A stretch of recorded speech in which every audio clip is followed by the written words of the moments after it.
a world where losing in your fantasy football league isn't an option, we present to you Triple Coverage Podcast.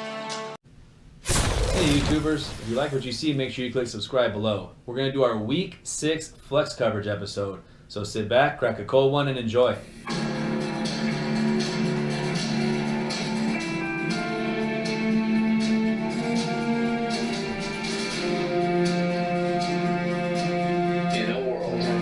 Losing in your fantasy football league isn't an option. We present to you Triple Coverage Podcast. Yeah. You want to skip them? I'm not starting him this week, but this could be the week that he's going to do it. This could be the week that he does it. Oh, way to play that fence. Next game? I'm still not starting Yeah, him. you're not starting him, but this could be the week that he goes off, guys. So however you want to read through that, you choose. So Jay's not starting him, but he could have a big breakout week. I have him in 3 weeks. I love the way you word that, though. So you are or you're not starting him? I'm not. But if he went off, you wouldn't be surprised, right? If he went off, I would start him this week. Cover both bases. I gotcha. Okay. And I didn't start him, and he got 5 points. So I made the right call there. He did not blow up. I'm not surprised by that. So and how's I'm that a gonna right call? continue to keep on benching him until he blows up. How's that a right call? I didn't play him. You didn't play him, but you said he could blow up. So it's, I had him in 3 leagues and didn't play him. I said I'm not playing him in any of my 3 leagues. I understand that, but if you say he could blow, let's say he did blow up. Let's say he did. Okay. Then are you gonna come on air and say, "I told you guys this could have been his breakout week," and it was. Like you can't. You're playing so both sides that you can't lose there. If he blew up last week, you would have came on right now and said, "You know what? I didn't start him, but I did tell you that if he was gonna have a breakout week, like that was it." So like. How can you claim that you were right about that? Because I thought that by me saying I'm not playing him, that's me saying I don't trust him. I don't trust him. So I'm telling you not to play him. So then leave out the fact that he could have a breakout week because you don't believe that he could. That's all. I didn't believe it. Hi, I'm James Up. Welcome to the show. And I'm Jay Up, and welcome to the show. All right, so now we're going into week 6, correct? Yeah, week 6, Saturday flex coverage episode, and we're going to help you with some of your flex decisions. We're going to look at guys that are probably like in the 50 to 70 range as far as like some rankings go. For this, we're using the Fantasy Pros website, just kind of help us out. And we're going to pick names out of a hat and kind of talk about who we like and who we don't like. All right, you want me to go first? Yeah, go for it. Okay, so this is a guy that I tried to believe in at the start of the season. I just don't know what I'm getting out of him. Amari Cooper. Played him last week again. I think he got me 2 points, which, I mean, I thought that it was going to be a breakout game for him. He's playing against the Chargers. Chargers secondary is kind of riddled with injuries right now. They put up 10 total points, and I'm beginning to think that with the Oakland Raiders, every single week it's going to be a different guy. So I don't know if it's going to be a Jared Cook week. Is it going to be a Jordy Nelson week? Is it going to be a Martavis week? Is it going to be an Amari Cooper week? Is there another receiver that we haven't even heard about yet that's going to have another breakout week? So I'm playing Amari Cooper no matter what. If he's my third option at flex, I'm playing him again. He's playing against Seattle. Seattle's defense and secondary is just mediocre. So I don't know how high scoring the game's going to be, but I have to hope and pray that it's Amari Cooper's time. Well, do you remember when John Gruden first got the job in Oakland and he said that he was going to run the offense through Cooper? Well, yeah. But, right now it's going through Jared Cook, but is it because Derek Carr and Cooper aren't gelling well, or is it the play calling? What is it? Because Cooper's he's still a young receiver. It's not like he's getting tired out in the fourth quarter. He's not 32 years old. That's Jordy Nelson. Cooper is the guy that you would think would be the guy that's going to be there the whole entire game and be getting a ton of targets. So what's going on there? Is he not getting separation? Is he frustrated? Like, what's up? I haven't really heard much from him.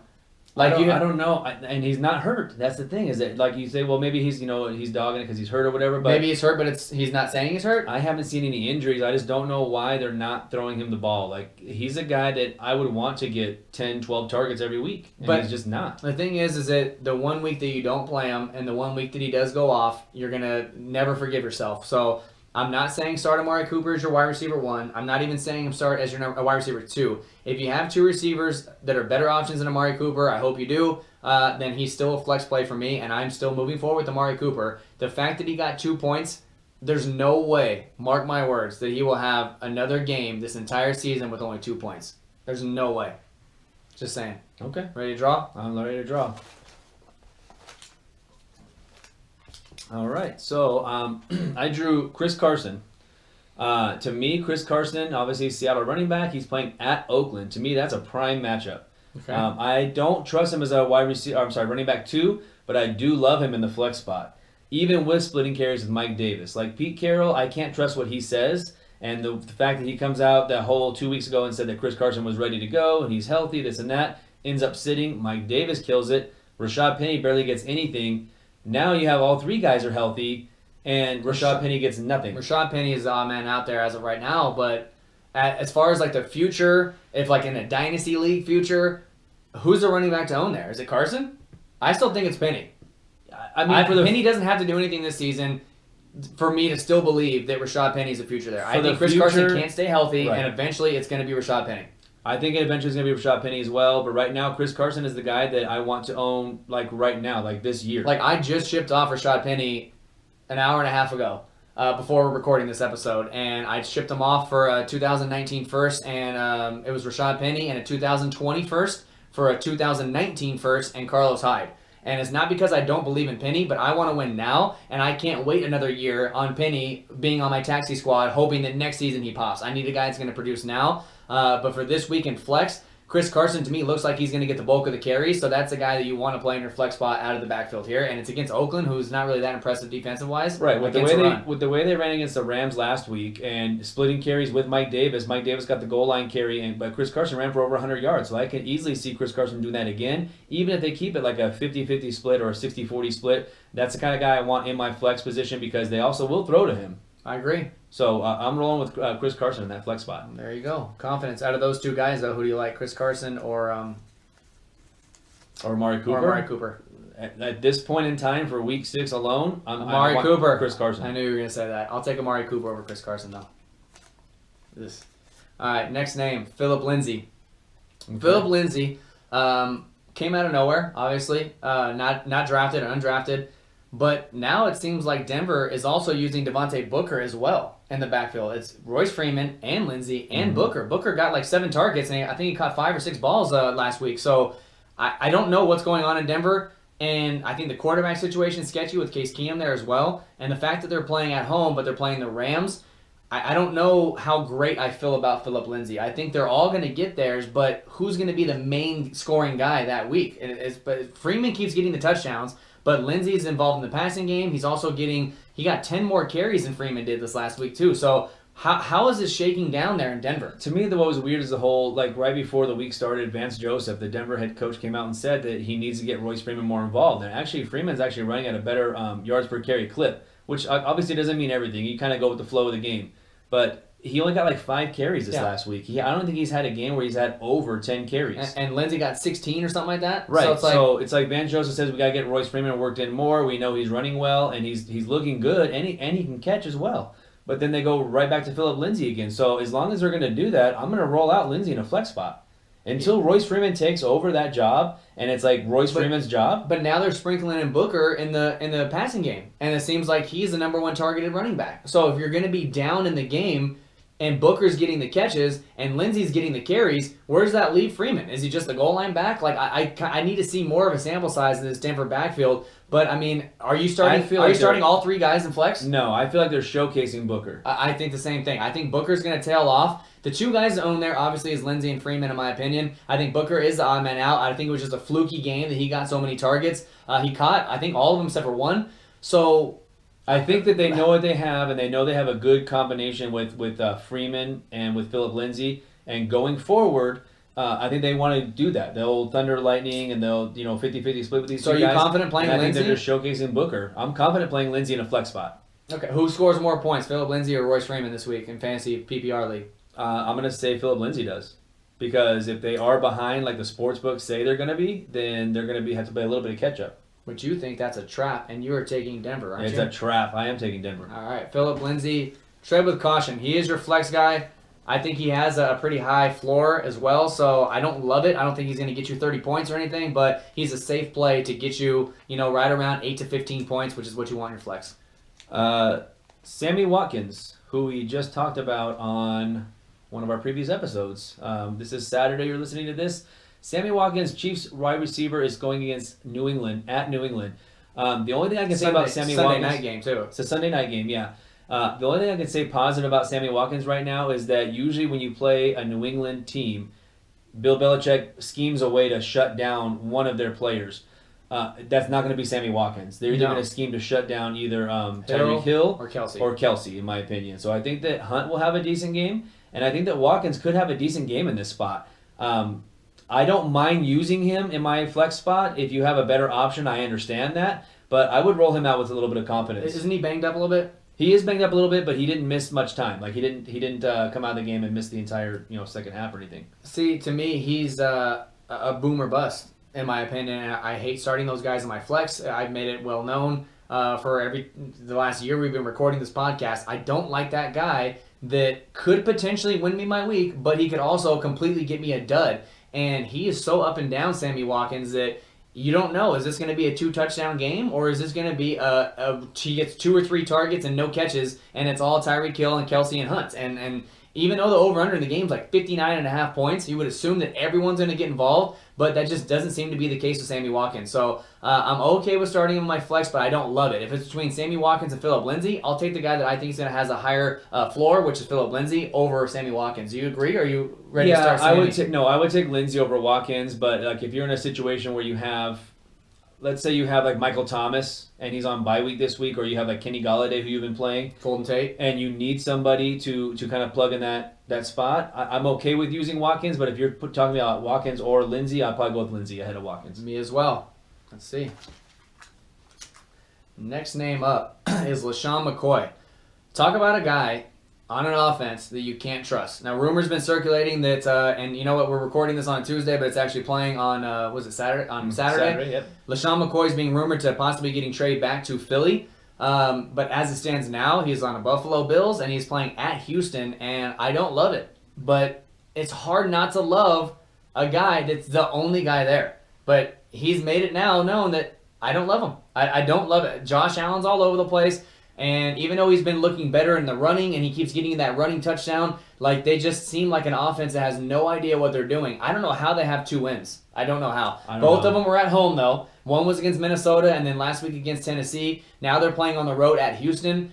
I don't love the matchup. I assume that Buffalo's going to be down majority of the game, so he could get a couple of dump down passes, but is he ever going to rush for 100 yards, or is he ever going to get you that 8 catches for 90 yards in a touchdown game like he used to do all the time? Teams are just stacking the box against McCoy, and rightfully so, because they're basically saying, Josh Allen, you beat us, and you're going to be throwing to Kelvin Benjamin and Zay Jones and Charles Clay, and you're not going to beat us. This is literally the epitome that I feel like Dallas Cowboys are in the same situation, except for Ezekiel Elliott is in the prime of his career and LaShawn McCoy is not. So I don't see how I can play LaShawn McCoy in my flex spot. I really don't. You're playing on the road at Houston. If you're going to be on Buffalo Bills' team and you're playing on the road against a defense that's okay, it's average defense, I just don't love McCoy in the spot. Having Clowney and Watt in Josh Allen's face all game, I don't know. I think it's going to be a rough go for Buffalo. They need to be running a lot of screen passes. Let him come in and let him get to the quarterback and let him get hit and just keep dumping down to McCoy. And the reason they've won those 2 games is namely because of their defense. Their defense has played exceptionally well in those 2 wins. It wasn't like they came out and scored 40 points against somebody. Both at home, though. Yeah. Now they're on the road. Right. So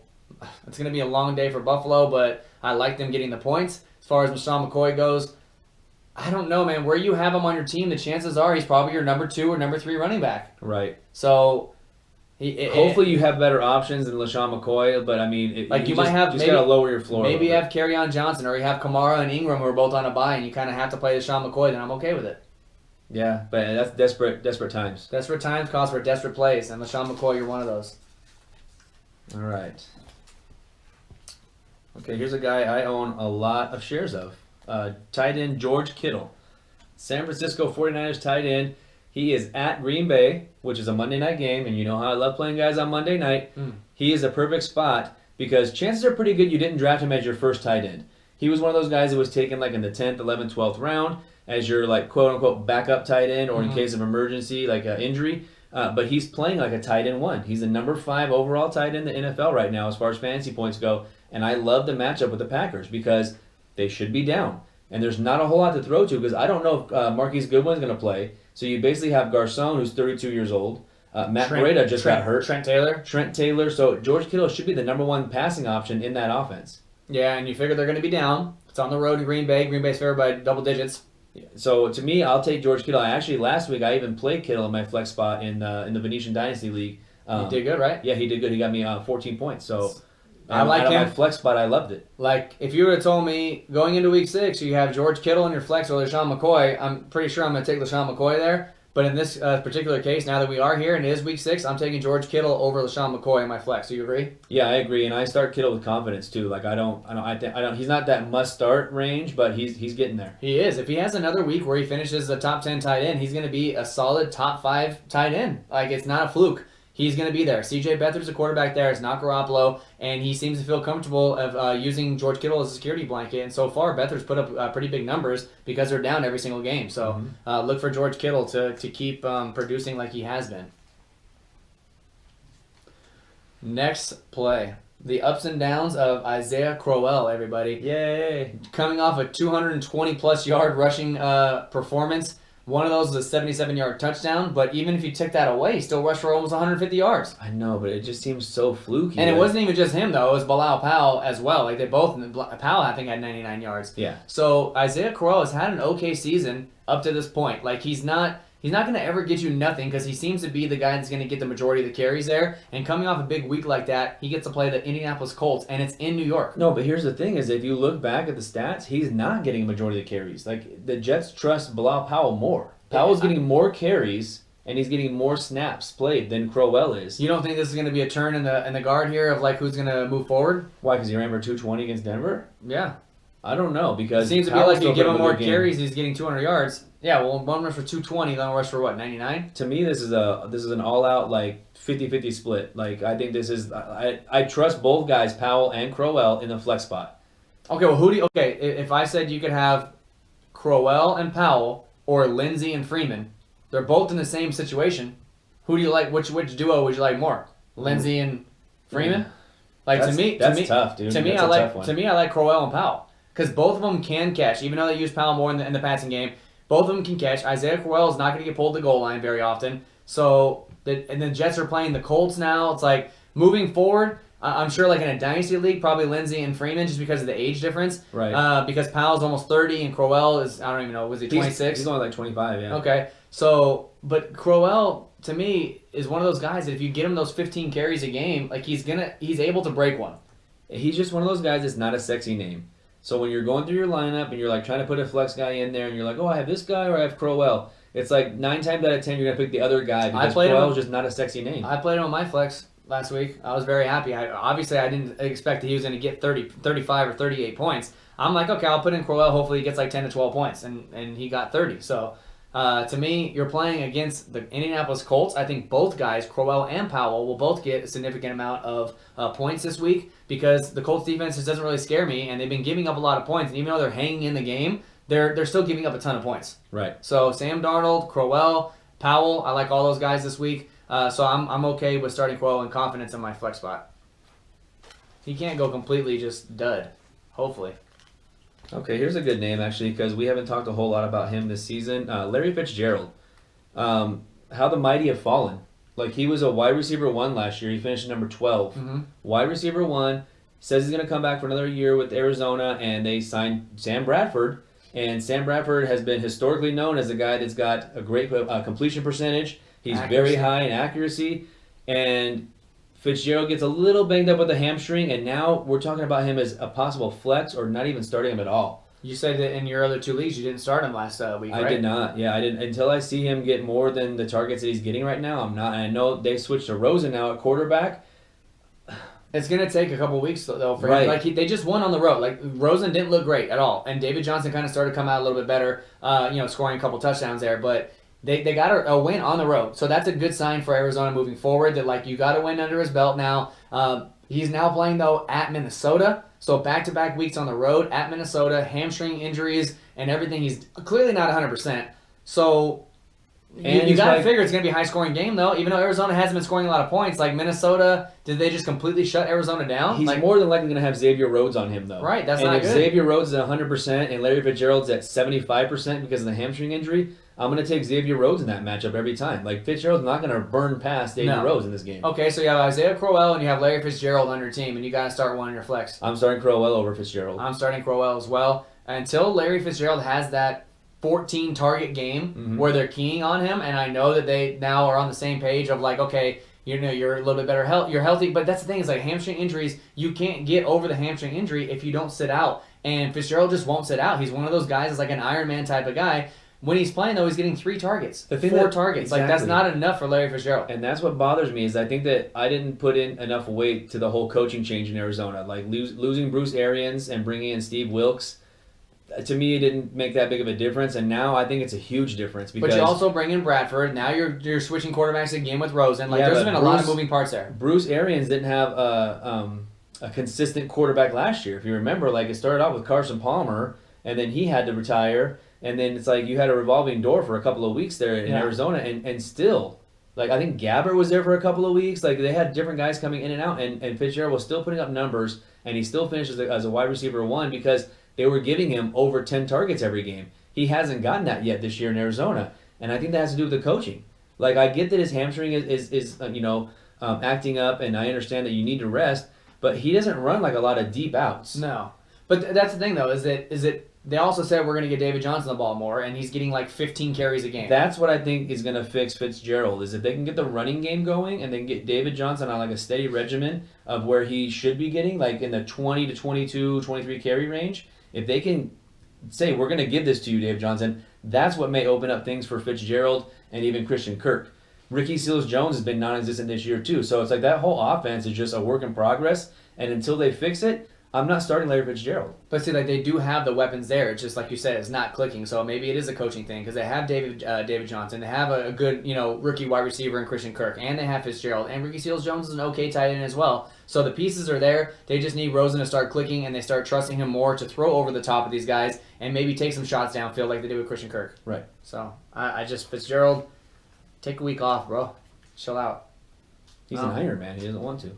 I pulled Devin Funchess, who I'm still waiting on. I talked about this a couple times actually the last few weeks. How does Carolina get their points, man? How do they possibly put up 30 points, 35 points, 28 points every single week? Like it's always some fluky way they score, and somehow they're winning games, and they're getting touchdowns from Russell Shepard and 63-yard field goals from Graham Gano, defensive touchdowns left and right. Christian McCaffrey. Curtis Samuel had made his debut last week, and he actually caught a touchdown. It's like it's randomness. So essentially, if you're playing Carolina, you shut down Funchess, and that's it. Well, did you see in that game, the Carolina game last week against the Giants, that Christian McCaffrey didn't even have a target until the fourth quarter? Yeah, it's weird. They keep doing this thing with him where they either give him 14 targets and no rushing, or a couple of rushes, or they give him like 28 carries and no targets. It's weird. I don't know if it's C.J. Anderson's kind of throwing these things off, but he just needs to be gone. They just need to use Christian McCaffrey as every down back and maybe sprinkle in C.J. every once in a while. But it's just weird to me. Like it's I don't know if it's a game flow thing or if it's a game plan moving into the week. But like you said, it's either all the carries and no targets or a ton of targets and no carries. Because I mean, let's face it, Christian McCaffrey is hands down the best. But why can't they make it catching guy they have there? Why can't they do like a little bit of both? Why can't they give him like 10 carries and like 7 or 8 targets? And they don't have to give him 40 touches a game. Just sprinkle them in both. It doesn't have to be one or the other. As far as Devin Funchess goes, I don't want to rely on him on my flex. He's playing on the road at Washington. I don't love the matchup. Washington just got lit up, but that was by New Orleans. This is a different offense. This is not the New Orleans Saints. I just don't know.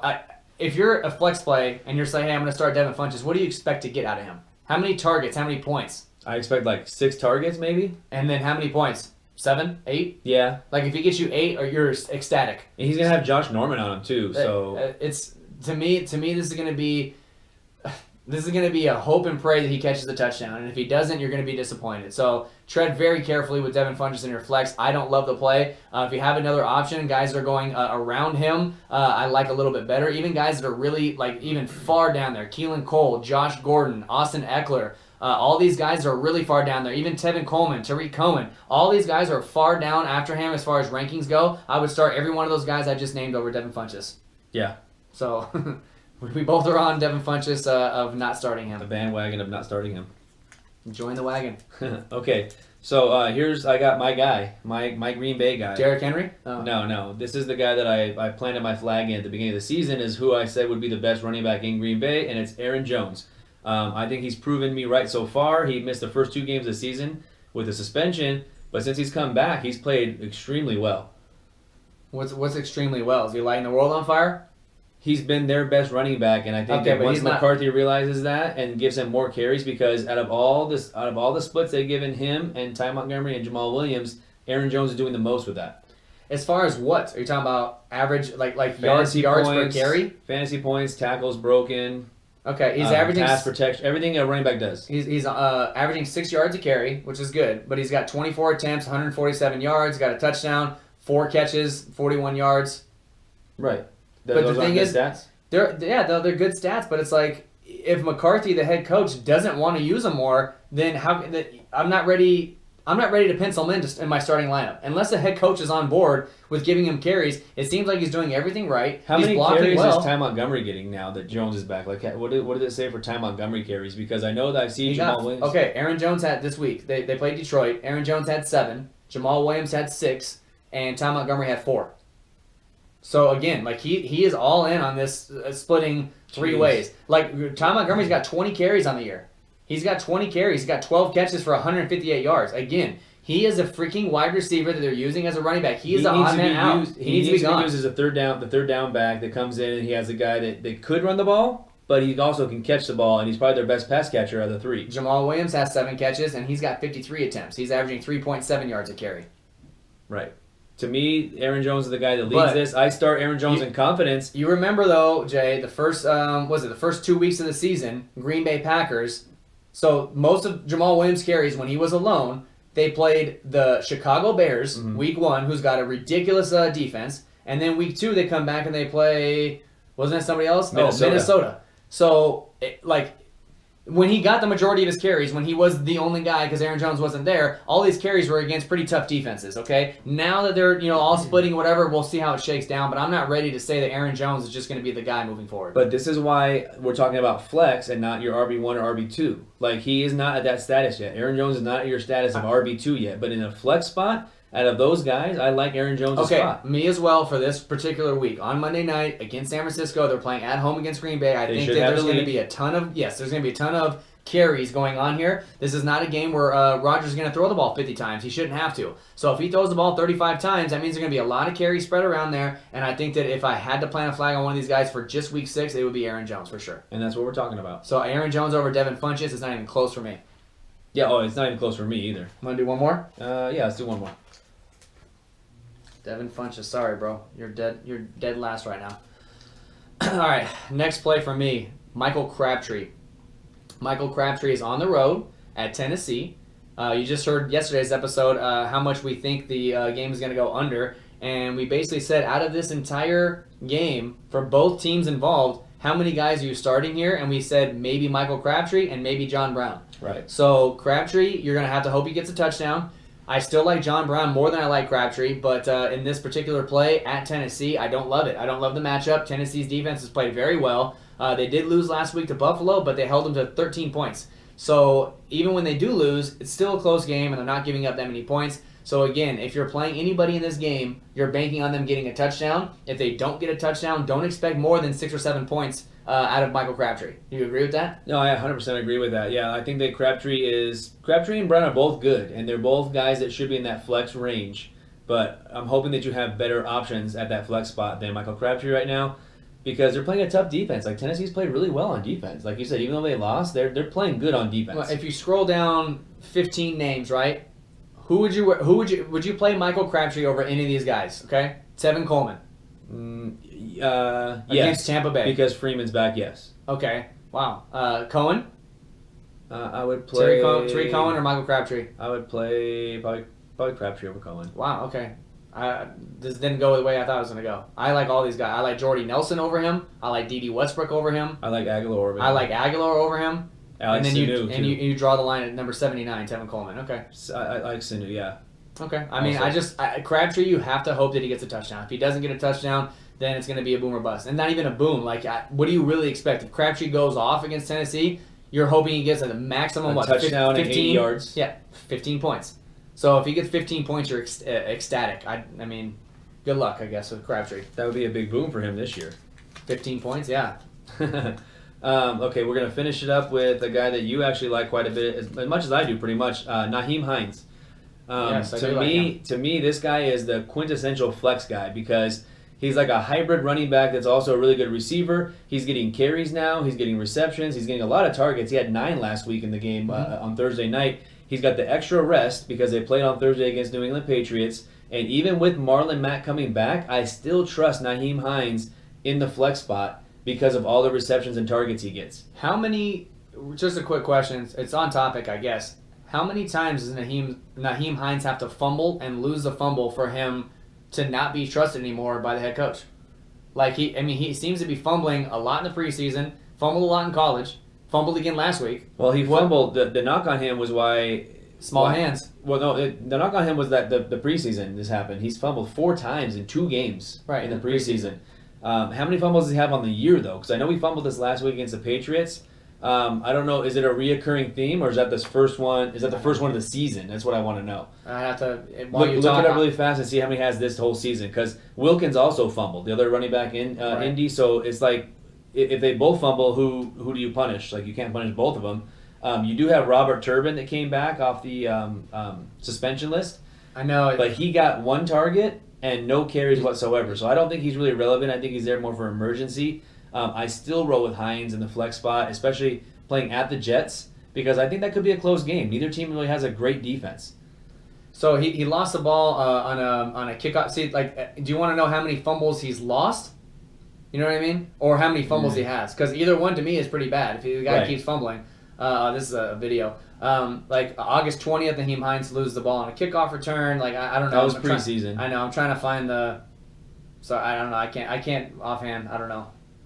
Fumble stats. What do you want me to put in there? But either way, like the fact that there's no one else there to take the job away from him is the reason why you kind of have to play him, because there's no one else there. Like, are you really worried that Marlon Mack's going to come in and just steal all the touches away from him? Because I'm not worried about that. No, I'm not worried about that whatsoever. All right, here we go. Where's the fumbles at? Rushing, targets. Look at his targets, though. Here, his targets for the regular season: 9, 1, 5, 11, 9. A lot of targets. Did you catch his fumbles in there? Yeah, he hasn't fumbled.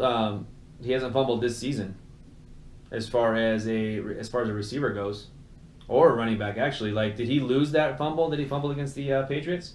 Maybe not. Then he fumbled the ball for sure, but he didn't lose it. So, as far as the season goes, he has 0 fumbles. No, that's not true, because that says fumbles and then fumbles lost. So they're saying that he didn't fumble. I watched it, so it's faulty information there.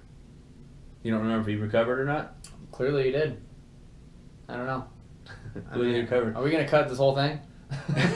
Like I don't know what to tell you guys. It seems like Nyheim Hines fumbles a lot, and he fumbled 4 times in the preseason. I know for a fact that he fumbled in the regular season. We can cut the whole fumble, the whole looking up thing. Yeah, it doesn't matter to me.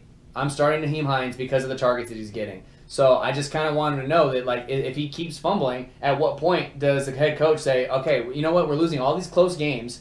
You know, they're in every single game, it seems like. New England kind of, manhandle them, but they're in these overtime games and these last-second field goal games, and you can't have these fumbles costing you games. But as far as the targets go, if he's going to get 9 targets a game, I don't care what he does in the actual rushing category. As long as he keeps getting those targets, I'm playing him on my flex, and he's a must-start for me in my flex. Yeah, and he's got a good schedule coming up, too. Yeah. We just looked at that. Yeah, he plays Buffalo, Oakland, and then a bye week. Right. So you're starting him. Ready All to crack?